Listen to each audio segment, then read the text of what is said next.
the fan's still going. I haven't rewired it yet. Oh, I need the microphone.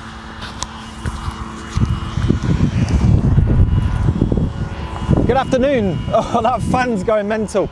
I'm going to rewire it so it turns off. But so this is the big Bogey. It started back in January. It was on Mike's driveway for about 20 years or something, and now it's running. If you saw in the engine build video, there is a supercharger on the 998 bored out engine. I know I'm still wondering why I went for 998 and didn't go big bore.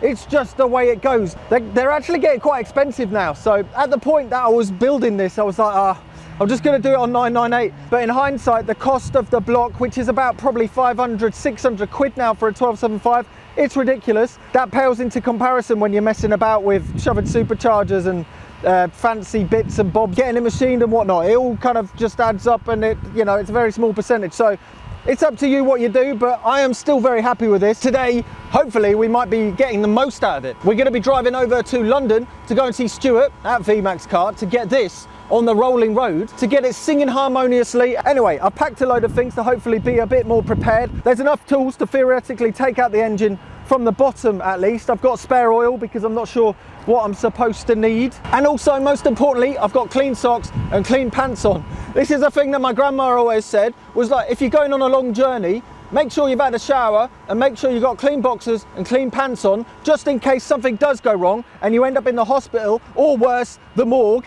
People don't think you're smelly. Wise words from my grandma. She was a radar operator in World War II. She's no longer with us. Rest in peace, Joy. Anyway, I think there's nothing left for it. We've got to drive 80 miles and hopefully it's an uneventful 80 miles. Fingers crossed. Okay, I've got the microphone with me now. Oh, let's see if we can start it first time. It's always touch and go right now. Come on. Hey. Yeah, it takes longer, I think, for the fuel to get to the supercharger, through the supercharger, so there's a little bit more puffing. Anyway, let's take it easy down there. This is bridleway as well.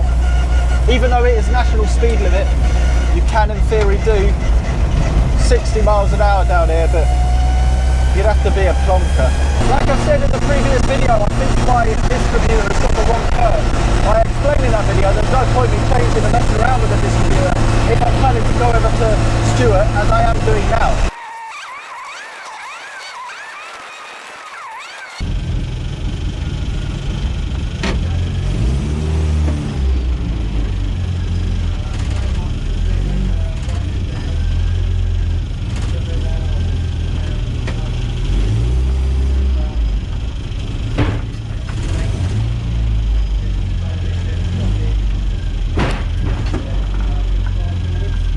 Forwards.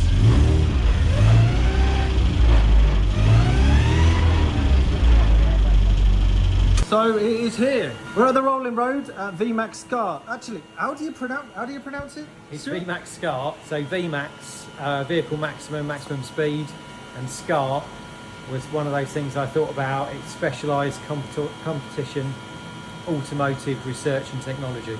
Ah, so it stands for stuff. Okay, yeah. This is Stuart, and he pops together the supercharger kits for the minis. Yeah, got a few of them over there on the. Yeah. How long have you been doing it? 2002. I started doing the superchargers. Before that, it was mainly turbochargers on the. Anything in here, really. Wow, this is just below some amazing vehicles that he's made for his daughter to race around. That's handmade, and aluminium. Aluminium sheet, beaten to shape. Absolutely mental. And you say there's videos on that, isn't there? Scarlett's Garage on YouTube. Yeah. There'll be a link below to that. But yeah, there's some superchargers. That one's for an MGB. Yeah. This one's for a Mini. That's for an MGB. I suppose it's a supercharger they use on a lot of Mercedes, some Lexus. It's a case of getting the supercharger, some bits of one here, and then I'll strip them down, cut the case, attach the new machine section at the back here for the Weber carburettor, or whether it's going throttle bodies, change the pulleys if need be, fit them on the cast manifolds. So basically that's the supercharger once the end's been cut off. There's some videos on my channel about how to modify them. Yeah. And then this is the cast section I've had made, which with some modification basically fits on there, but more flush, and that then gives you 2 ports for the DCRE sort of carb, and keeps it under the bonnet line. It draws air in through this port and then pushes it out underneath through this triangular port. So yeah, twisted scrolls. The rotors don't actually touch. These are made out of aluminium, coated with a sort of Teflon. It's quite a soft coating. You could just scratch it off with your nail. Oh wow. So the air travels into here. In at the top, yeah, just where a gap is appearing, and then the rotors turn around this way, and it basically takes a segment of air round the case and then pushes it out the bottom. Nice. So let's start the day by getting the engine started. Stuart's got his timing light. The first thing he's going to check is the timing.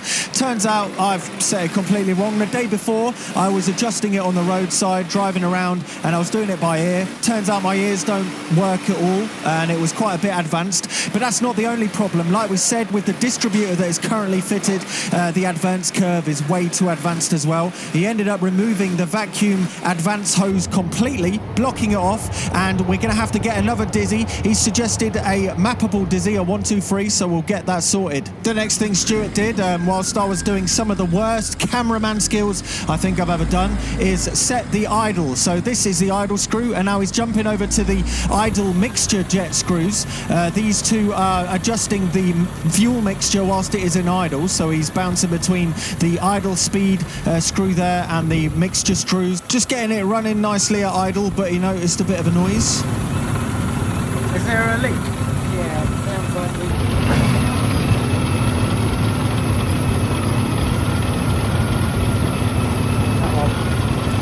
One of the bypass hoses from the supercharger manifold back over to the Weber carburetor, which was actually blocked, which caused it to leak, which was completely my doing because I used a non-petrol resistant gasket sealer between the manifold for the supercharger and the head. I did this because I really wanted to get it going, and it was Sunday and everything was shut. So if you're going to do this, be patient and wait for the High Lamar Blue to turn up. So we can't get a full reading because I stupidly haven't driven it enough.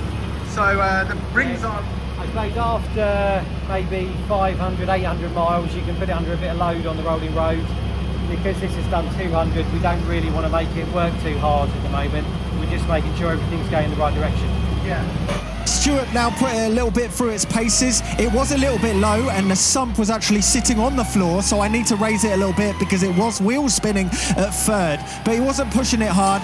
Don't look at those values because they don't go over 30. I mean, it might not have 30 horsepower, we just don't know. I mean, I did build it after all. Comment in the pinned comments what power you think this is going to be giving out when we go back to Stuart to check the proper power readings later on.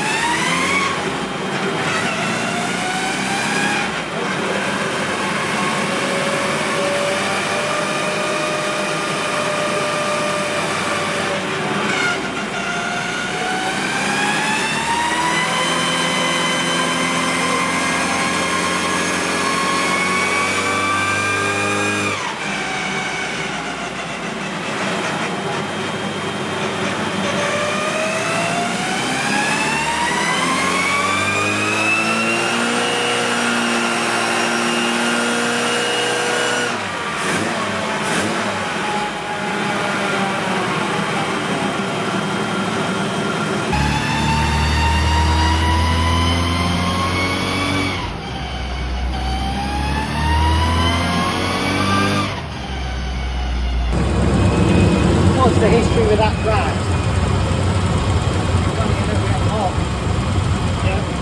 So yeah, it's running a little bit hot. It's about 92, 94 degrees, but that could be just because it's a freshly built engine. There's a bit more resistance and everything. So, you know, we're up in the sort of 26, 27 degrees today, I think, air temperature. Say the temperature gauge where it is now is on the hotter side of where it normally runs. When it's static on a rolling road, it will always run slightly hotter. The amount of air that you've got moving around the engine bay in the engine bay when you're driving down the road is completely different. I guess you deal with this all the time, you know what you're looking for, really. Yeah, that's why you can only hold it under load for a short amount of time, because the heat build up in the engine is large, so you need to let that dissipate. So what things to suggest to look at?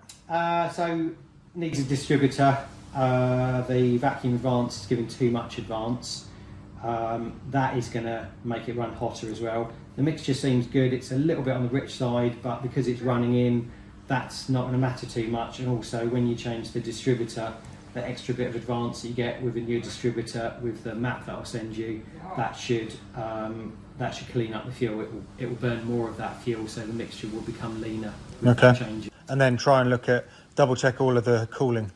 Yeah, you could get a Heritage fan. This is not a Heritage fan. So a Heritage fan has blades that are wider at the tip. Sure. These ones are the same thickness. That's the right way round, is it? It's the right way round, yeah, but the Heritage fan is a bit wider and it moves a bit more air. The new radiator it's got, and the fact it's got a new pump, that's probably all it needs. Okay.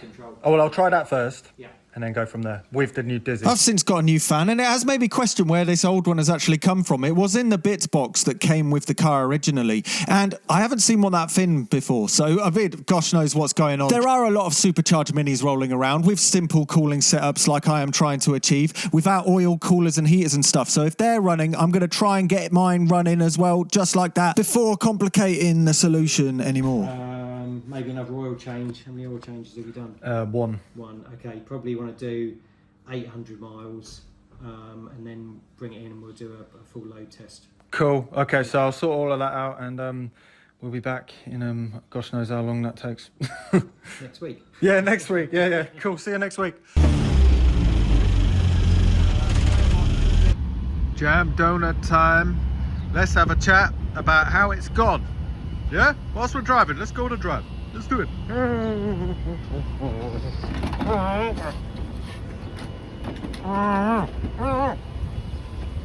no. Oh yeah, here we go.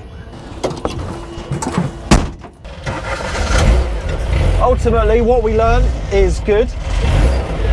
Oh, that's one thing about the Markku Minis. It's the door bins are absolutely ginormous. You can fit a 3-course meal in there if you really wanted to, but the downside of that, the seat belts get stuck. So there's none of the winding mechanisms for the windy windows. I mean, blooming mod cons even ruined people's fun back then. Like, you've got loads of storage.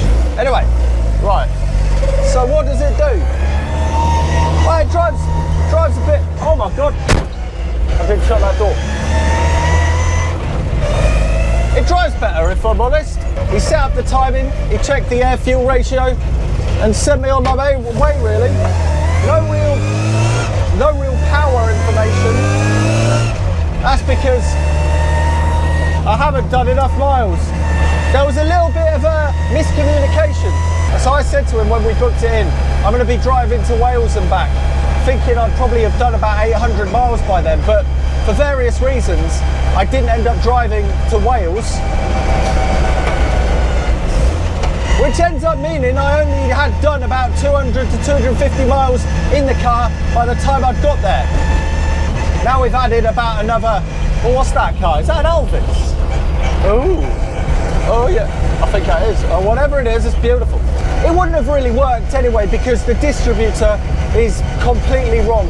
The advance curve, like I said in the last video, possibly a lucky guess, is completely way too advanced. The vacuum sucks it dry, and in the high revs it causes it to pre-detonate, meaning fuel gets blown up before the piston goes up, sounds like bacon frazzles, and you don't want it because it might ruin your engine, like a load of other things. He's told me what distributor to get. He's told me, whoa, I didn't need to do that.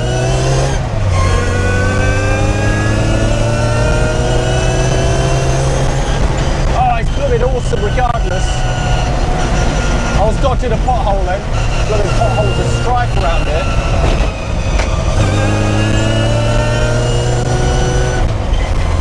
Oh yeah. Where was I? Distributor. Oh. People from other countries do get quite surprised at this. This road, how thin it is actually a 60-mile-an-hour road. Which is, you know, you're just passing cars at 60.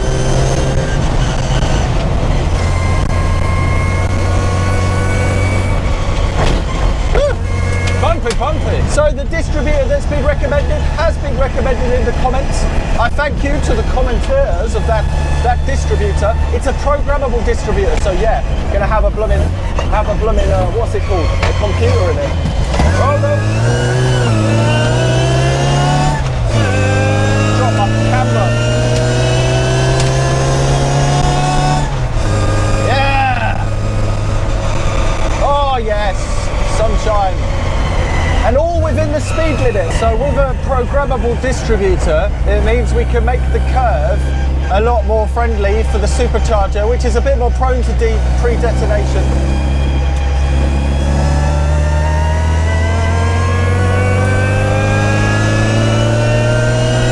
I can imagine, because the supercharger isn't really made for going on this car, there isn't really that many distributors that will work with it. Temperature is still a little bit hot. It is the hottest day today of the year, so that's something to take into account. It's bloody sizzling out there, but he has mentioned there is a better fan, mechanical fan. We'll add that as well. It can't be the radiator because that's new, and I'm pretty sure that's one of the proper impeller water pumps. If you know what you're talking about, please confirm that for me, because if I need to get a new water pump, I need to get a new water pump.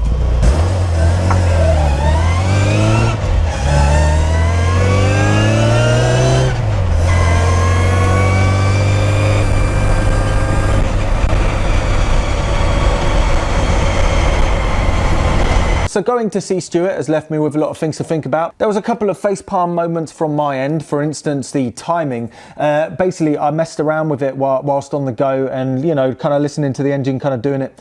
Turns out my listening is wrong. It was a little bit more advanced. It was quite a bit more advanced than it was supposed to be. He ended up completely removing the vacuum hose from the distributor completely because the curve was way too steep with the vacuum in there. So it's only trusting on the mechanical advance inside of the distributor. I will be getting hold of one of these other distributors and plonking it in, and then yeah, get a few more miles on it and see how we're doing. If you watched the engine build video, you know it was a little bit hodgepodge. I only intended to put the supercharger in about halfway through the process of building the engine. I initially planned on going with a double carburetor setup, hence the pistons that I chose, and hence why I had to go for a decompression plate. The decision to get the supercharger, I know, it was a bit of a mad one. I kind of justified it to myself. It effectively doubled the price of the engine build, which made no real sense when I was budgeting and figuring out how to actually turn somewhat of a profit from these videos and this build. But your brain has an amazing way of justifying it, and I'm very happy for that, because in the end of the day, you only live once. You may as well have the cool toys, right? Even if that means you have to eat beans on toast every day and have holes in your boxer shorts and wear them to destruction. The only one proviso of living like this is make sure you die before your partner does, so they can sell all of your thingamajigs so they can go on a lovely holiday. Anyway, like I mentioned at the start of the video, there's going to be a bunch of new music coming. In fact, there's already stuff on Patreon. It will be going on there first, as well as a bunch of videos about the musical projects I've been doing in the background of this, and also possibly a secret other upcoming automobile project for the winter. Woo! Anyway, until next time, I'm Look Mum No Computer. This is the Big Bogey, and if you like what you see, don't forget to subscribe and don't be scared to try it. Maybe don't try this.